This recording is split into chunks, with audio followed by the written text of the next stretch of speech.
네, 안녕하세요. 그러면 2020년도 제37회 관세사 2차 시험에서 3교시였던 관세평가 기출문제 강평을 하도록 하겠습니다. 일단 시험 보시느라 굉장히 수고 많으셨고요.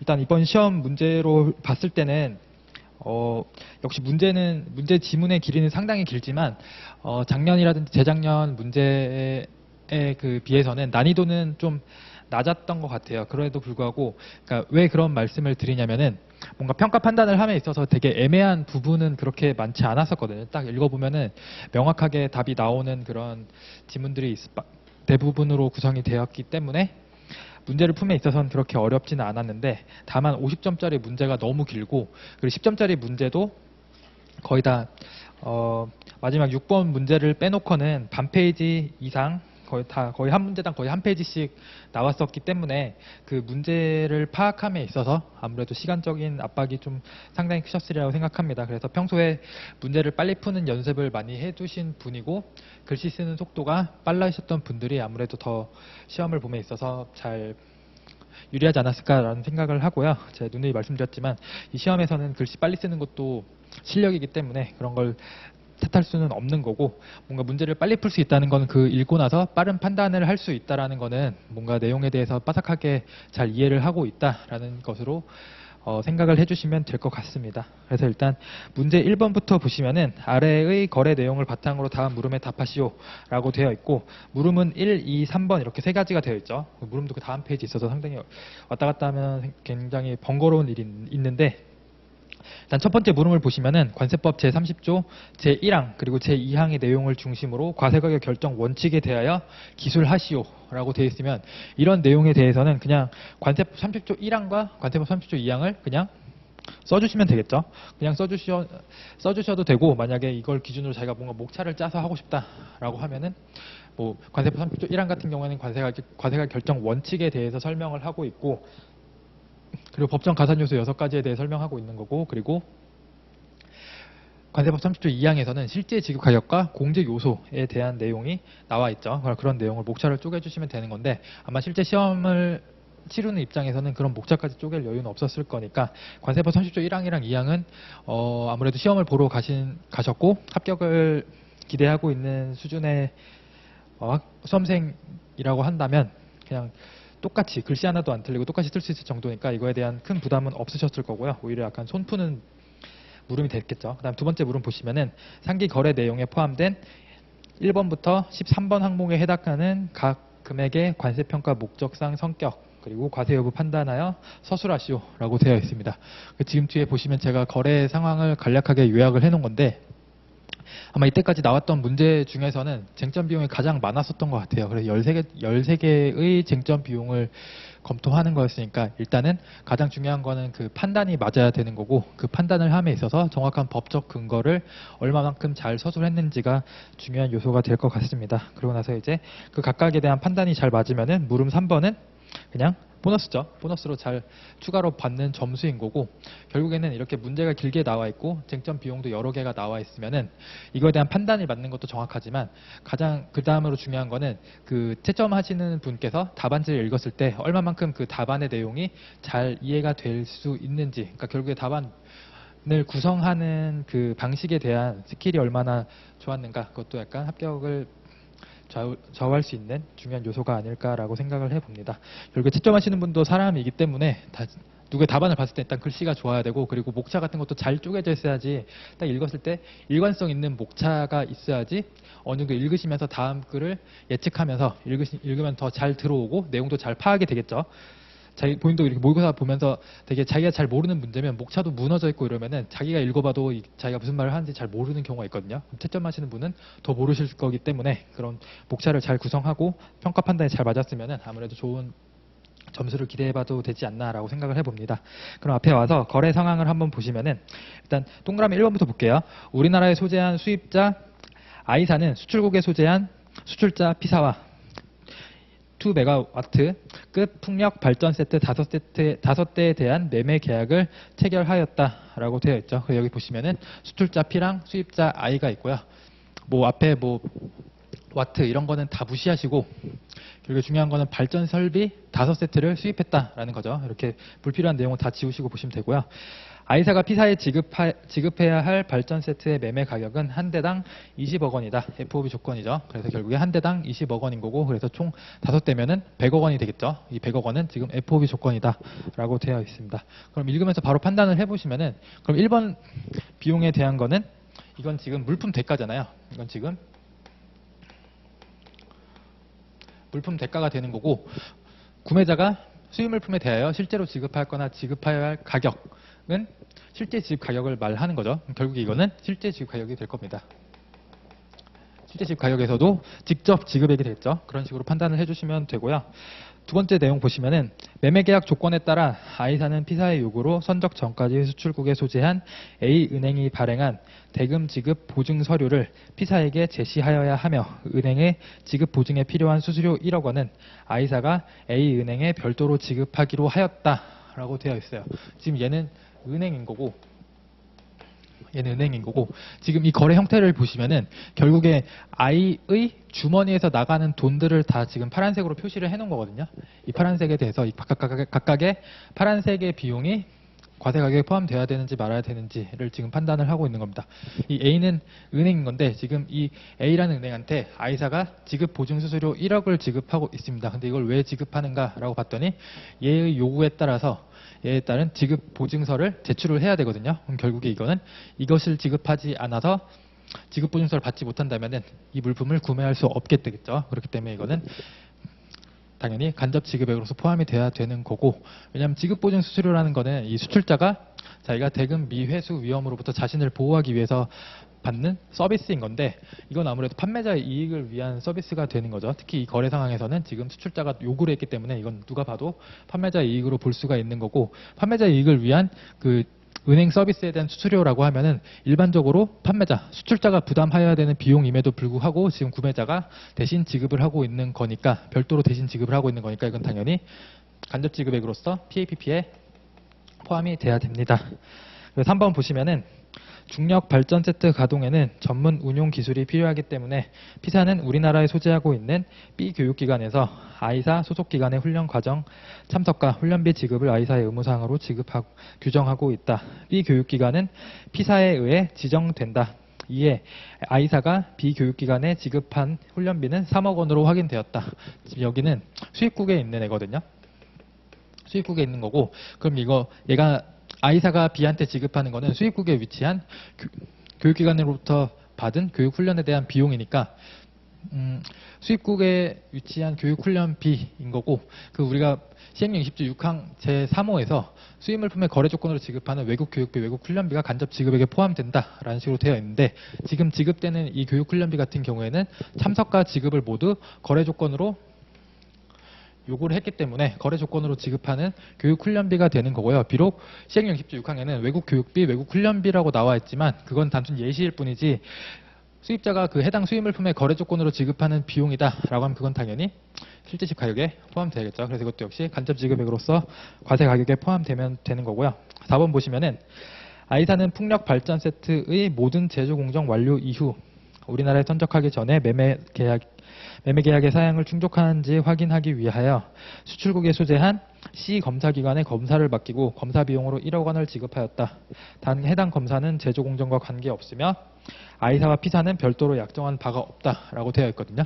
이 C가 수행한 검사를 보면 일단 발전 세트 검사의 발전 설비의 제조 공정과는 관련이 없는 거고요. 제조가 완전히 되고 나서 수행되는 검사일 거고, 이 검사를 수행한다는 것은 이 판매자랑 구매자 간의 어떠한 조건에도 부합하지 않는 것입니다. 그러니까 결국에 I사는 자기가 물품을 샀는데 이 물품이 나중에 갖고 와서 불량이 발생하면은 다시 클레임 청구하고 이러면 번거롭잖아요. 그러니까 그런 것을 예방하기 위해서 사전에 자기가 필요에 의해서 지금 제3의 검사기관의 검사를 요청해서 검사비를 지급을 한 거거든요.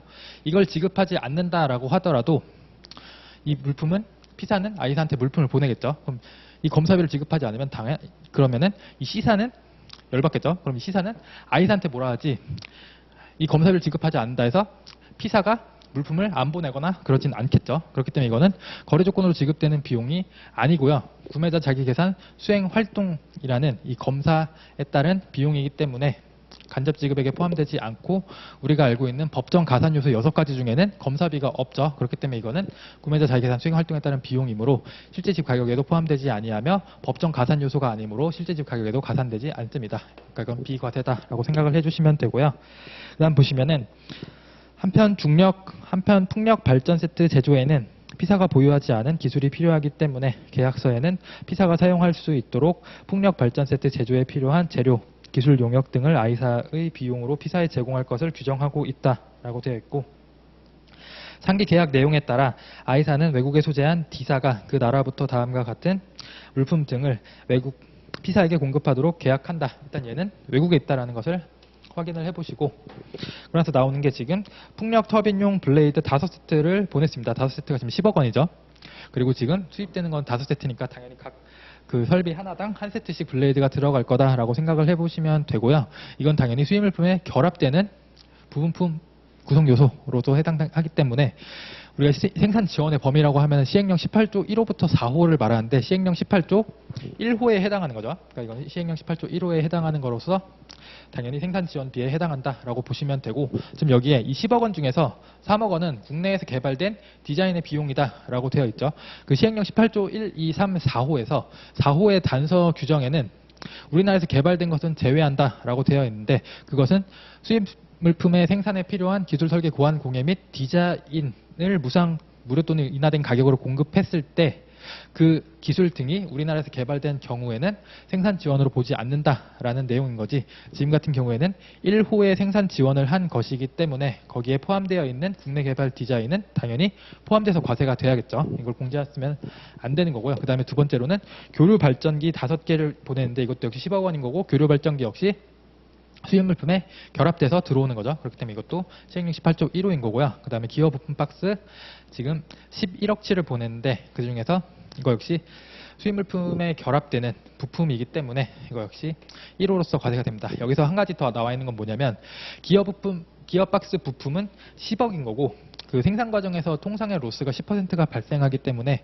스페어로 1억을 보냈다고 되어 있어요. 그럼 여기서 기업 부품은 지금 10억치는 이 수입 물품에 결합돼서 들어오는 거니까 이건 1호로서 과세가 되면 되는 거고, 이 1억 원치의 스페어 파트는 생산 과정에서 소비되는 물품으로서 처리가 돼야 되거든요. 그러니까 이거는 시행령 18조 3호에 따라서 처리가 돼야 된다라고 생각을 해주시면 될 것 같습니다.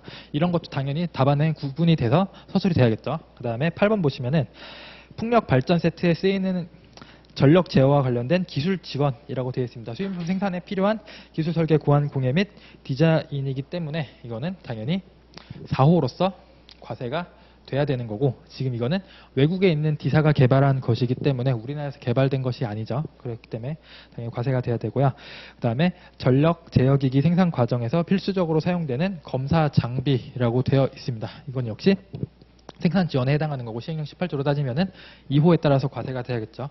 2호에는 수입물품 생산에 사용되는 공구금형 다이스나 기타 이화유선 물품으로 기획재정부령으로 정하는 것이라고 되어 있고, 지금 이거는 검사 장비이기 때문에 거기에 명확하게 속하지 않지만 그 기획재정부령으로 정하는 것이 수입물품의 조립, 가공, 성형 등에 직접 사용되는 기계, 기구 등을 말한다라고 되어 있으니까 그 규정까지 당연히 서술이 되면서 이거에 대한 평가 판단을 해 주셔야 되는 거고요. 그리고 그 다음 페이지 와서 보시면은 또한 상기 계약 내용에 따라 I사는 외국에 소재한 E사와 다음과 같은 내용의 라이센스 계약을 체결한다라고 되어 있습니다.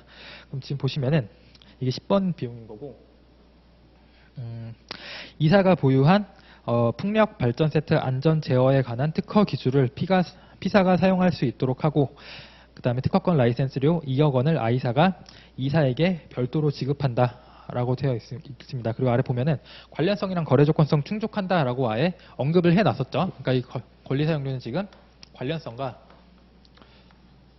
거래 조건성을 충족하는 것이기 때문에 당연히 실제집 가격에 가산이 돼야 된다라는 판단은 해주시면 되고, 여기서의 쟁점은 그럼 얼마가 과세가 돼야 되는가라는 것이거든요. 보시면은 I사는 국내 세법에 따라 이사의 로열티 소득에 대해 25%에 상당하는 세액을 원천 징수 및 납부하고, 이사에 실제로는 로열티 1.5억 원을 송금하고 소득세 납부 영수증을 보낸다라고 되어 있고요. 계약서 사항에는 이런 조항 없다라고 되어 있거든요. 그럼 결국에 이 원천 징수를 해서 0.5억, 총 2억 중에서 25%의 0.5억은 세금으로 납부하고 그 영수증을 지금 이사한테 보내주는 거고, 이사한테 실제로 꽂히는 돈은 1.5억이 되는 거죠. 그럼 여기서 1.5억이 과세가 돼야 되는 건지 2억이 과세가 돼야 되는지에 대한 논란이 있을 수가 있는데, 논란거리도 아니지만 어쨌든 이거에 대한 약간 그 판단을 해야 되는 순간이 있는데, 여기선 당연히 2억이 돼야 되는 거죠. 왜냐하면 시행령 19조 2항에서는 실제 집가격에 가산되는 권리 사용료는 수입물품에 관련되고 거래 조건으로 구매자가 직접 또는 간접으로 지급하는 것이다 라고 되어 있기 때문에, 권리권자가 받는 돈인 이 1.5억을 과세하라 라는 규정은 없습니다. 이 권고의견에서도 나와 있는 내용인 거고, 권고의견에서도 판단할 때 실제 집가격에 가산되는 권리사용료라는 것은 구매자가 직접 또는 간접으로 지급하는 비용을 말하는 거지, 권리권자가 수령하는 금액을 규정하고 있지 않다라는 식으로 되어 있으니까, 지금 여기서 이 계약에 따라서 지급하는 총 2억 원이 해당 물품의 실제 집가격에 가산돼야 되는 금액이다라고 생각을 해주시면 되고요. 11번 비용 보시면은, I사는 우리나라에 소재한 F운송회사와 풍력발전세트 운송 계약을 체결하고 운임을 지급한다라고 되어 있습니다. 지금 FOB 조건으로 됐기 때문에 당연히 수입항까지의 운임을 수입자가 부담을 해야겠죠. 수출국 선적항에서 우리나라 수입항까지의 운임, 선지급한 비용 3억 원이 되어 있고, 이거 당연히 물품이 수입항에 도착해서 본선화액 준비가 완료되는 시점까지의 운임이기 때문에 과세가 돼야 되고요. 수입항에서 본선화역 준비가 완료된 후 발생한 채선료, 이거 같은 경우는 지금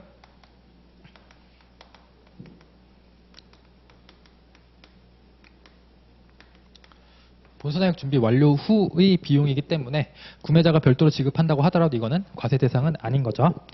그러면서 12번 보시면은, I사는 우리나라에 소재한 G보험사와 보험 계약을 체결하고 수입항까지 풍력발전세트 운송 적화보험 2천만 원을 지급하였다. 수입 물품이 수입항에 도착해서 본선화역 준비가 완료된 시점까지 수입자가 부담하는 운임, 보험료, 기타 운송 관련 비용은 당연히 과세가 돼야 되는 거니까 이것도 역시 과세가 돼야 됩니다. 그리고 마지막에 13번을 보시면은, I사는 우리나라에 소재한 H사와 풍력발전세트의 국내 설치에 필요한 건설 장비 5대에 대한 임대차 계약을 체결하고 장비 임대료 1억 원을 지급한다라고 되어 있습니다. 국내 설치에 필요한 비용이다라고 하면 건 당연히 비과세되는 부분이고요. 비과세되는 부분인 거고, 설령 국내 설치와 관련된 비용은 실제 집 가격에 포함되어 있고 명백히 구분이 가능하면은 비과세되는 항목이기 때문에 이때는 공제를 합니다. 공제를 하는데, 지금 이 비용 같은 경우에는 이 실제 가격, 구매자가 해당 수입 물품에 대하여 실제로 지급하거나 지급할 가격 총액인 저 물품 대가에 포함되어 있지 않는 비용이기 때문에 당연히 공제할 수 없는 거고요. 별도로 지급하는 비용인데, 국내 설치 관련된 비용은 법정 가산 요소가 아니니까 실제 가격 가산할 수 없는 거고, 이거는 거래 조건으로 지급하는 비용도 아니고 그냥 필요 없는 비용이죠. 그러니까 결국에 이것도 비과세 된다라고 생각을 해주시면 됩니다. 이런 비용은 실제 집 가격에 포함되어 있고 구분되면 그때도 공제할 수 있어서 비과세되는 비용인데, 이렇게 별도로 지급되는 경우에는 당연히 비과세해야 되겠죠. 그런 식으로 하면은 물음 2에서 묻고 있는 비용 1번부터 13번의 비용까지의 각각의 평가 판단을 한 거고요. 그럼 이거에 따라서 물음 3번에서는 과세 가격을 산출하시오라고 나와 있는데, 많이 착각하시는 것 중에 하나가 과세 가격 산출하시오라고 하면은 지금 여기서 자기가 이걸 다 계산을 한 다음에 그냥 물음 3에다가는 그러면 거래 가격은 지금 다 합치면 148.2억이거든요. 148억 2천만 원이 나오는데, 이렇게만 쓰고 나오시는 분들이 있는데, 산출할 때는 그 산출 과정이 반드시 서술이 돼야 되거든요. 그 산출 과정은 뭐냐면, 일반고에 따른 과세 가격은 무조건 실제 집 가격에다가 가산 요소를 더해 조정한 거래 가격을 과세 가격으로 하는 거예요. 그러니까 앞에서 장계가 검토했던 것들을 채점하시는 분이 보기 편하게 여기다가 다시 한번 정리를 해주는 것이다 라고 생각을 해주시면 되거든요. 5점이라는 배점이 적은 점수가 아니기 때문에 받으려면 어느 정도 성의를 들이셔야 됩니다.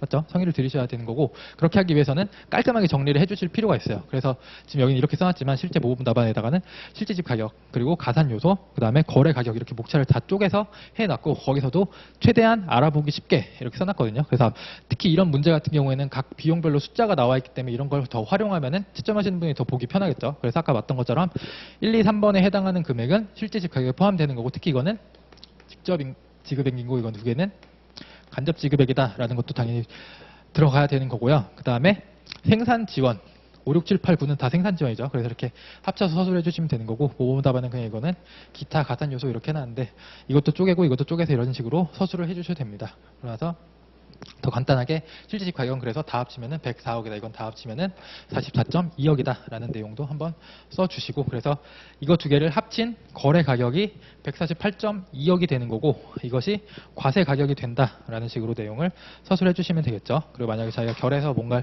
간략하게 쓰고 싶으면은 이렇게 원화 가격으로 나온 경우에는 추가적인 통화 환산이 필요 없다라든지 뭐 그런 식으로 내용을 한번 더 써주면은 간략하게 끝날 것 같습니다. 그럼 그렇게 한번 판단을 해주시면 될 것 같고요. 그럼 이제 문제 2번을 보시면은 문제 2번도 뭐 사례는 길게 표도 나와 있고 그런데 사실상 그 물음을 보면은 이건 뭐 과세 가격을 구한다거나 그런 건 아니고 그냥 간단한 평가 판단을 하는 거기 때문에 한번 읽어보시면은 아래의 거래 내용을 바탕으로 다음 물음에 답하시오라고 되어 있고 그럼 물음을 와서 보시면 관세평가 목적상 수출 판매의 개념에 대하여 서술하시오라고 되어 있으면 수출의 개념과 판매의 개념에 대한 것을 나눠서 서술을 해주시면 되겠죠. 그리고 수출 판매가 왜 중요한지 이런 것까지도 추가적으로 더 쓰면은 좋을 것 같고요. 그 다음에 물음 두 번째에서는 상기 거래 내용상 선적분에 대한 적절한 관세평가 방법을 기술하시오.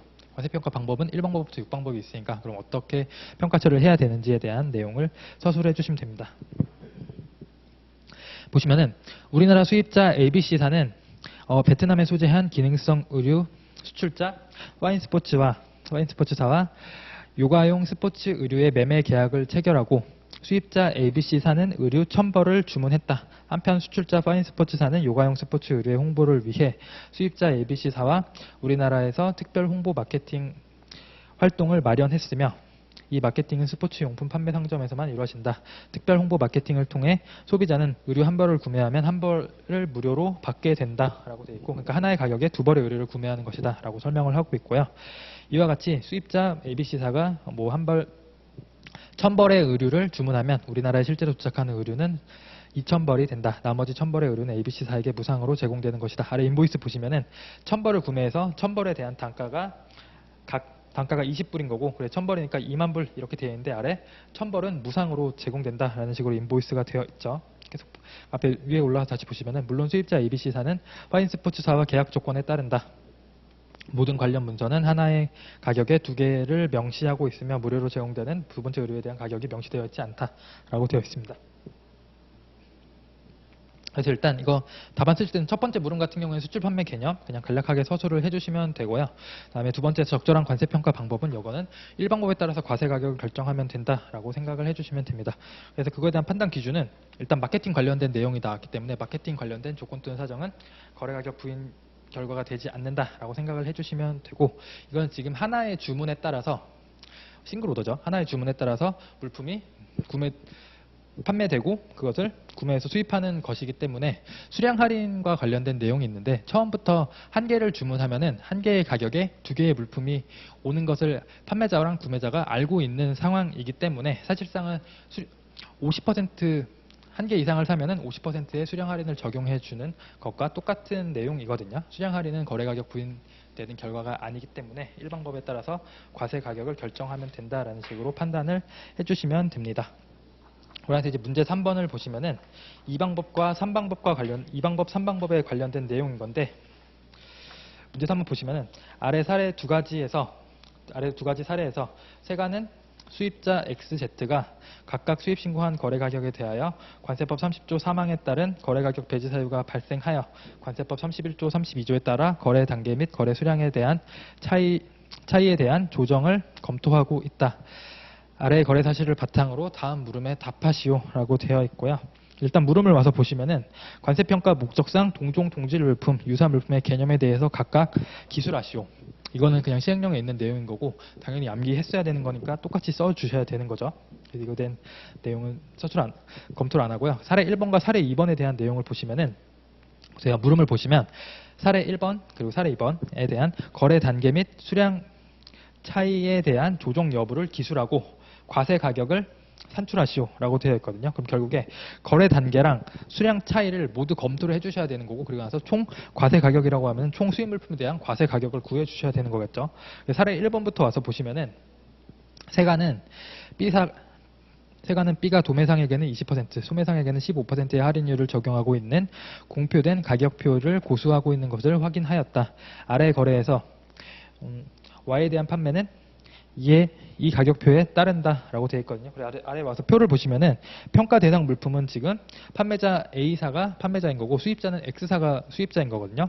그럼 X사가 구매한 수량은 2,800개고 X사는 지금 도매상이다라고 생각을 해주시면 되고요. 여기에 대한 단가는 전혀 신경 쓸 필요가 없는 거죠. 일반법 배제된 거기 때문에. 그럼 아래 와서 동종 동질 물품에 대한 내용을 보시면은 아까 세관이 설명한 것은 B사, 여기 동종 동질 물품의 판매자인 B사의 가격 정책이기 때문에 일단 B사의 가격 정책을 보시면은 도매상에게는 20%, 소매상에게는 15%의 할인을 적용해 준다라고 했거든요. 근데 지금 수입자 Y 같은 경우에는 소매상이기 때문에 15%의 할인율이 적용된 거죠. 지금 수량은 지금 평가 대상 물품도 2,800개고 동종 동질 물품도 2,800개이기 때문에 수량은 동일하기 때문에 조정할 필요가 없다라고 생각을 해주시면서 간략하게 언급을 해주시면 되고, 지금은 거래 단계에 대한 차이를 조정을 해주셔야 되는 건데, 그렇다고 하면 지금 B사가 판매하는 단가가 250원인데 지금 Y사는 소매상이니까 15% 할인율이 적용된 거죠. 그럼 도매상이라고 하면은 20%의 할인율이 적용될 것이기 때문에 250원에서 20% 적용하면은 나온 단가는 200원이 됩니다. 그래서 이거에 대한 표현이 약간 애매하겠다라고 느끼실 수도 있는데, 이거는 지침에 있는 그 사례를 그대로 갖고 오신 거거든요. 출제하시는 분들이. 그러니까 이거에 대한 논란거리는 없을 거라고 생각을 하고요. 왜냐하면 지침에서도 정확하게 이렇게 표현을 하고 있고, 거기서도 할인율 15%, 20%에 대한 똑같은 수치로서 설명을 하고 있는 것이기 때문에, 그래서 단가는 200원이 되는 거고 총 2,800개의 물품이니까 56만 원이 과세 가격이 되겠죠. 그럼 사례 2번 보시면은 세관은 D가 판매하는 가격표는 진실된 것이며 판매자는 모든 구매자에게 구매 수량에 따라 달라지는 가격으로 물품을 판매한다는 것을 밝혀냈다. 즉 2,000개 미만의 수량으로 구매하는 구매자의 가격은 CIF 조건으로 500원이고 2,000개 이상이면은 지금 475원이다 라고 되어 있습니다. 그럼 평가 대상 물품 보시면은 평가 대상 물품은 1,700개가 구매가 된 거니까 2,000개 이하인 거죠. 그리고 아래에 와서 유사물품 보시면은 유사물품은 지금 2,300개가 수입이 됐고 그거에 대한 단가는 2,300개, 2,000개가 넘으니까 475원으로 단가가 설정이 되었습니다. 그리고 거래 단계는 둘 다 도매이기 때문에 거래 단계는 동일하니까 그거에 대한 조정은 필요가 없고요. 지금 같은 경우에는 거래 수량에 대한 차이를 조정을 해주셔야 되는데 지금 같은 경우에 해당 물품은 1,700개니까 2,000개 미만이죠. 그러니까 단가를 475원에서 500원으로 유사물품의 단가를 470원에서 500원으로 조정해 주실 필요가 있습니다. 그럼 해당 물품의 3방법에 따른 과세가격 단가는 500원이 되는 거고 총 수량은 1,700개니까 85만 원이 되겠죠. 85만 원이라는 총 과세가격까지 판단을 해주시면 되고요. 단가뿐만 아니라 여기서는 결국에 우리가 중요하게 구하는 거는 해당 물품의 과세가격, 평가 대상 물품의 과세가격이라는 것까지 놓치지 않도록 그 수량까지 잘 고려를 해주셔야 됩니다. 네, 문제 4번을 보시면은 4방법에 따른 과세 가격 결정에 대한 설명을 하고 있는 거고 한번 읽어보겠습니다. 아래 거래 내용을 바탕으로 수입 신고한 해당 물품에 대하여 관세법 제33조 4방법이죠. 4방법에 따른 과세 가격 결정 과정을 기술하고 과세 가격을 산출하시오라고 되어 있거든요. 여기서도 과세 가격 결정 과정을 기술하라 라는 거는 4방법에 따른 과세 가격 결정 과정은 국내 판매 가격을 구해서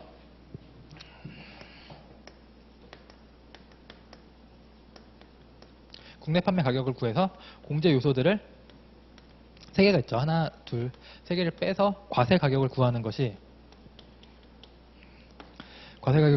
지금 4방법에 따른 과세 가격 결정 과정이거든요. 그러니까 결국에 거의 첫 번째 목차에서는 이거는 얼마, 공제요소 첫 번째는 얼마, 공제요소 두 번째는 얼마, 공제요소 세 번째는 얼마라는 거에 대한 판단을 해주시면 되는 거고, 마지막에 과세 가격 산출에서는 아까 이런 것처럼 그 목차를 깔끔하게 만들어서 채점하시는 분이 알아보기 쉽게 한번 정리해주는 개념이다라고 생각을 해주시면 되고요.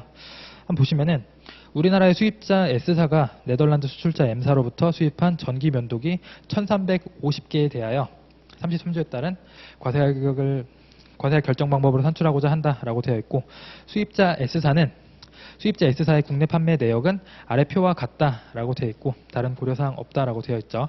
그럼 지금 알아서 보시면은 선적일은 12월 20일인데 4방법 적용함에 있어서 선적일은 고려할 대상이 아닌 거죠. 2방법, 3방법에서는 선적일이 고려 대상인 건데 여기서 아닌 거고, 수입 신고일을 봐야 됩니다. 수입 신고일이 2월 2일이고 90일이 지나서 판매된 것은 제외하라라고 되어 있으니까 아래 와서 러프하게 봤을 때 판매 일자가 4번, 5번, 판매 순서 4번, 5번 같은 경우에는 지금 대충 90일이면 3개월이잖아요. 그럼 5월 초 기준으로 봤을 때 3개월 90일이 지나서 판매된 거니까 4번, 5번 제외하면은 가장 많은 수량으로 판매된 단위 가격은 총 400개가 판매된 9만 원이 되겠죠. 그럼 국내 판매 단위 가격은 지금 9만 원이 되는 거고요.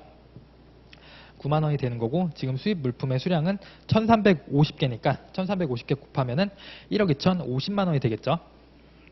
그러면서 지금 계속 보시면은 표 아래 보시면 S사가 M사에게 지급한 수입 물품 대금 4,500만 원 이렇게 되어 있고, 그리고 S사가 수입 시 해외 중개업자에게 지불한 수수료, 중개 수수료 120만 원 이렇게 되어 있는데, 일단 생각해 보시면은 S사가 M사에게 지급한 대금 4방법에서 고려사항이 아닌 거고, 그리고 S사가 지급한 중개 수수료 역시 4방법에서 고려사항 아닌 거죠. 그리고 S사가 물품 우리나라로 갖고 올 때 그 관련해서 지급한 운임보험료, 이것도 역시 고려사항 아니죠. 4방법에서 공제하는 운임보험료는 수입항에 도착한 후에 통상의 운임보험료, 그 밖에 기타 관련 비용이기 때문에 이거 역시 고려사항이 아닌 거고, 그리고 수출국 선적 전에 검사 비용 역시 고려사항은 아닌 거죠. 그리고 국내 판매와 관련하여 발생한 운임 창고료 등이라고 되어 있는데, 이게 아마 굉장히 많이 헷갈리셨을 텐데, 일단 운임 창고료라고 되어 있기 때문에 우리가 33조 1항에서 그 3호에 해당하는 공제 요소라고 볼 수 있는데, 앞에서 지금 보면은 국내 판매와 관련된 운임 창고료라고 되어 있으니까 이거는 그 수입과 관련해서 발생한 비용이 아닙니다. 수입과 관련해서 발생한 비용이 아닌 거고, 국내 판매와 관련해서 발생한 비용은 국내 판매 관련해서 발생한 그 동종 동류 물품의 통상의 이유 및 일반 경비에서 공제되는 부분이기 때문에 여기서는 공제되지 않는다라고 봐주시면 되고요. 그리고 해당 물품의 수입 및 국내 판매 관련된 조세가 1,115만 원이 나와 있는데, 보통 여기서 일반적인 로 우리가 4방법 하면은 여기서는 세율이 나오고 그걸 계산하는 문제가 나왔었는데, 지금 그런 내용이 없기 때문에 여기서는 여기 나와 있는 조세를 그대로 공제를 해주시면 됩니다. 그리고 관할세관장이 통지한 비율은 이유 및 일반 경비율은 20%고, 그리고 S사가 제출한 비율은 25%인데 지금 S사가 제출한 비율인 25%가 통상의 비율인 20%에 110%인 22%를 초과하기 때문에 여기서는 통상의 비율인 20%가 활용이 돼야겠죠. 그럼 여기서 간략하게 보시면은 4방법에 따른 국내 판매 가격은 지금 국내 판매 단위 가격이 9만 원인 거고, 여기다가 수입 물품의 수량은 1,450개가 되죠. 그래서 이걸 다 곱하면은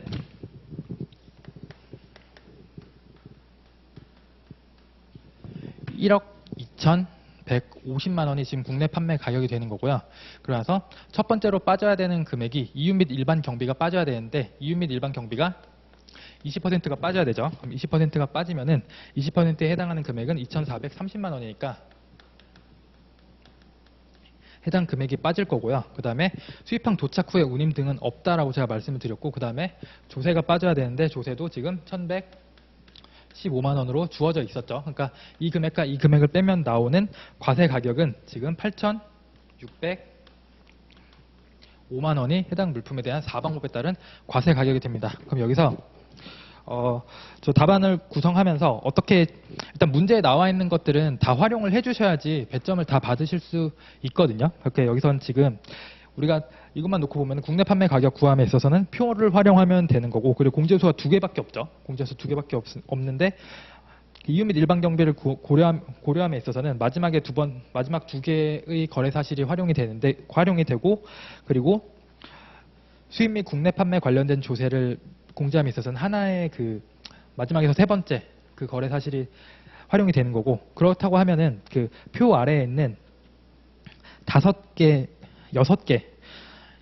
거래 사실은 그대로 그냥 답안에 그 과세 가격 구함에 있어서 없어도 되는 문제거든요. 없어도 되는 부분이거든요. 이게 없어도 과세 가격을 구함에 있어서 저 8,605만 원이라는 수치가 나올 수가 있어요. 그렇지만 문제에서 이렇게 6개의 거래 사실이 나와 있다는 거는 이것은 왜 사방법에 따른 과세가격 결정에 있어서 고려사항이 아닌지 그거를 반드시 언급해주면서 서술을 해주셔야 되거든요. 그래서 만약 시간이 없었다라고 하면은 한 번에 다 모아서 이거는 사방법에 따른 과세가격 결정 시 고려사항이 아니다라는 식으로 짧게 언급을 해주셨어도 뭐 나름 선방한 거라고 볼 수 있지만 제 생각에는 모범 답안을 한번 봐주시면은 처음으로 모범 답안 한번 보는데 여기서 보시면은 일단 표 아래 첫 번째로 나오는 거래 사실 같은 경우에는 S사가 M사에게 지급한 수입 물품의 대금이거든요. 이거는 약간 국내 판매 가격 쪽에서 서술을 하는 것이 낫다라고 생각을 했어요. 왜냐하면 국내 판매 가격이라는 거는 수입 후 최초의 거래 단계에서의 구매자가 지급하는 비용을 기준으로 산출을 하는 건데 지금 여기 나와 있는 거래 사실은 수입자가 지급한 비용이니까 이 국내 판매 가격과 관련이 없는 거죠. 그렇기 때문에 거기서 한번 언급을 해주면 좋겠다라고 생각을 했고 그 다음에 이제 중개 수수료라고 나와 있는데 이 수수료라는 부분은 일단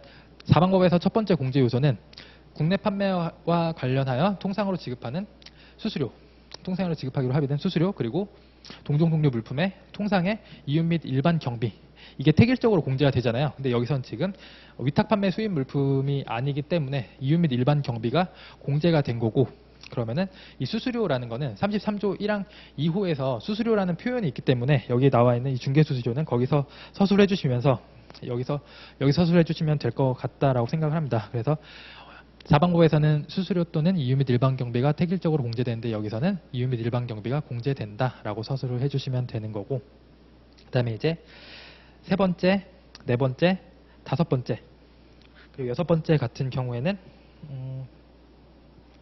여기 수입항 도착 후 운임 등에서 비록 여기서는 공제가 되지 않지만 그래도 헷갈리라고 낸다고 하면은 여기서 공제가 돼서 사람들이 헷갈리도록 문제를 낸 거니까 여기서 한번 언급해주면 좋지 않을까라고 생각을 해봤습니다.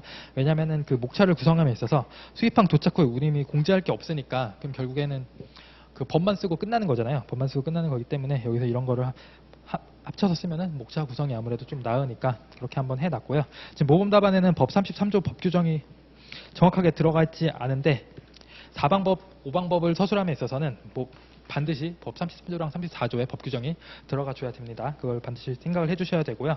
그 다음에 이제 문제 5번은 5방법 내용이 나와 있는데요.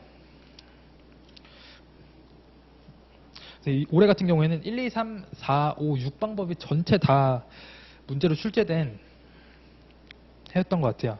그래서 되게 나름 신기하기도 했었는데, 그래서 일단 5방법에 대한 기출 문제를 사실상 거의 처음인데 한번 보시면은 아래 거래 내용을 바탕으로 다음 물음에 답하시오라고 되어 있고, 첫 번째 물음은 동종 동류 물품에 대해서 기술하시오라고 되어 있으면 동종 동류 물품의 시행령에 나와 있는 정의부터 시작해서 그리고 협정 부속소에서 추가적으로 동종 동류 물품에 대해서 설명하고 있는 게 있거든요. 그거에 대한 거 좀 쓰면은 아무래도 배점을 더 받을 수 있다라고 생각을 해주시면 되고요.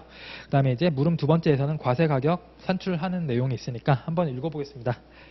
우리나라에 소재한 수입자 A사는 수출국에 소재한 생산 수출자 B사로부터 수입한 제품 과세 가격 적정성에 대한 세관의 관세 조사를 받고 있다. 관세 조사 받았더니 지금 1방법 배제된 거죠. 그래서 세 번째 동그라미 보시면은 이에 A사 및 B사의 자료 제공 협조에 의해 세관이 확보한 B사가 부담한 제품 생산 관련 회계 정보 자료 아래와 같다라고 되어 있고요.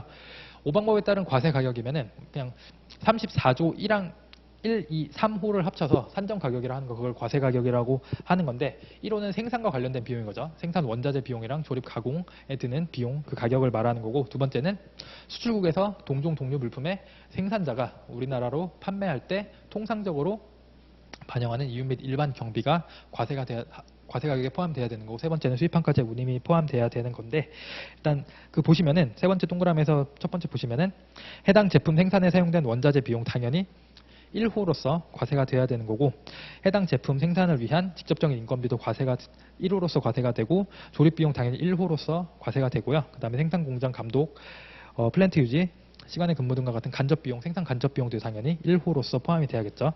그리고 해당 제품의 설계도 구입 비용이 있는데 우리나라에서 개발된 것인데 지금 이거는 A사로부터 구매했다라고 나와 있죠. 수입국에서 개발된 기술 등이라고 하면은 이거는 판매자가 생산자가 부담한 경우에 그 부담하는 부분에 한해서 생산 관련 비용 그러니까 34조 1항 1호에 포함돼야 된다라고 규정이 되어 있습니다.